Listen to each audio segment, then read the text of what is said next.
Jamshedpur police ने बड़ी वारदात को अंजाम देने से पहले ही नाकाम कर दिया।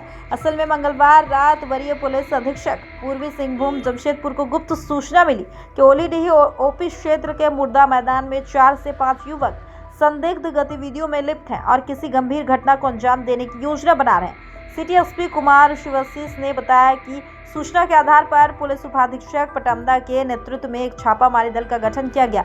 छापामारी दल रात्रि करीब 12:40 में मोदी चौक पहुंचा और वाहनों की जांच करते हुए घेराबंदी कर मुर्दा मैदान की ओर बढ़ा। झाड़ियों के पास 4 युवक बैठे हुए पाए गए। पुलिस को देखते ही सभी युवक भागने लगे, लेकिन पुलिस बल ने खदेड़ कर सभी को पकड़ लिया। तलाशी के दौरान मोनी मोहती के पास से कमर में छिपा कर रखा गया एक देसी पिस्टल, जिसकी मैगजीन में 4.65 mm की 2 जिंदा गोलियां बरामद की गई। साथ ही 2 एंड्रॉयड मोबाइल फोन भी जब्त किए गए। शिवम मिश्रा को मारने का प्लान बना रहे थे। सभी शिवम मिश्रा के घर पर गए थे, लेकिन शिवम मिश्रा नहीं मिला तो उसके दादा को पिस्टल चमकर डराया धमकाया। फिर दोबारा कल करने के बाद का प्लानिंग बना रहे थे। उसके पहले ही यहाँ चारों को पकड़ा गया है। मोनी मोहंती, विकास मंडल, अंकित सिंह उर्फ बंगाली सिंह और प्रिंस कुमार शर्मा बबलू उर्फ शूटर मोनी मोहंती के ऊपर कई आपराधिक मामले रहे हैं। फिलहाल पुलिस सभी को जेल भेज रही है।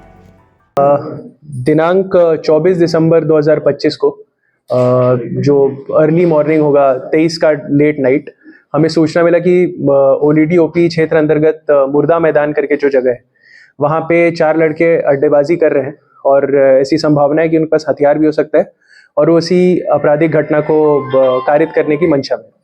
तो इसको सत्यापन करने के लिए डीएसपी पटमदा के अंडर एक टीम बनाई गई, जिसमें अहम भूमिका थी ओलीडी ओपी प्रभारी शारिक की।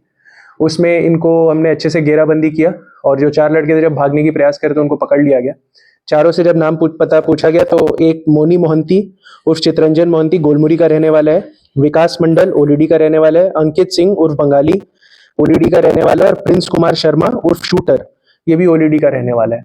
ये 4 लड़कों को जब हमने अच्छे से तलाशी ली तो मोनी मोहंती के कमर से हमें एक 7.65 mm का देसी पिस्टल मिला और गोलियां मिली।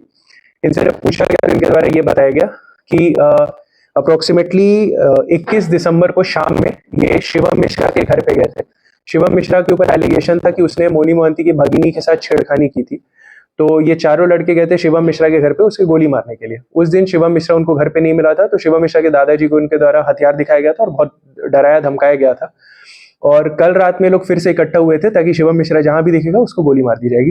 बट क्योंकि पुलिस को सूचना मिल गई थी, हम लोग अड्डेबाजी के ऊपर रेगुलर अपने स्पाइस के थ्रू नजर रखते हैं, हमें सूचना मिल गई थी, तो इसमें हमने इस आपराधिक घटना को भी रोक लिया है और इन चारों को हम जेल भी भेज रहे हैं। आपराधिक इतिहास की बात करें तो मोनी मोहंती पे अप्रोक्सीमेटली 11 केसेस हैं, जिसमें फायरिंग का केस है, पॉक्सो का केस है और काफी सारे केस है। आपको याद होगा पिछले साल 15 नवंबर को टोनी सिंह हत्याकांड में भी ये वन ऑफ द शूटर्स था। तो इसको अब हम जेल भेज रहे हैं। हम इंश्योर करेंगे कि इनके ऊपर सीसीए लगेगा और काफी देर तक ये अंदर रहेंगे। थाना में शिकायत किया था? नहीं, थाना में कोई शिकायत ऐसा नहीं किया गया था। ये इसको लगा था कि थाना में शिकायत करने से अच्छा मैं खुद ही बदला ले लूंगा, बट ऑफ कोर्स ये कोई उचित तरीका था। कई बार गिरफ्तारी के बावजूद दोबारा पिस्टल कहां से आया? नहीं, इसमें यह है कि अब हम लोग का सिंपल सा जो जमशेदपुर पुलिस की पॉलिसी है कि यदि किसी के पास भी पिस्टल मिलता है तो हम ये मानेंगे कि ऑर्गेनाइज क्राइम से जुड़ा हुआ है। वो कोई आपका दोस्त आपको रखने के लिए दे, आपका साथी दे, आप कैसे भी गुडविल में रखिए, इलविल में रखिए, उससे हमें कोई लेना देना नहीं। तो इसमें भी हम ये मान रहे हैं कि Moni Mohanty already organise crime gangs का मेंबर रहता था, तो इसके पास हथियार था और इसमें हम लोग जो सेक्शंस लगाए हैं आर्म्स एक्ट का, उसमें हमने ऑर्गेनाइज क्राइम के आर्म्स एक्ट के सेक्शन लगाए।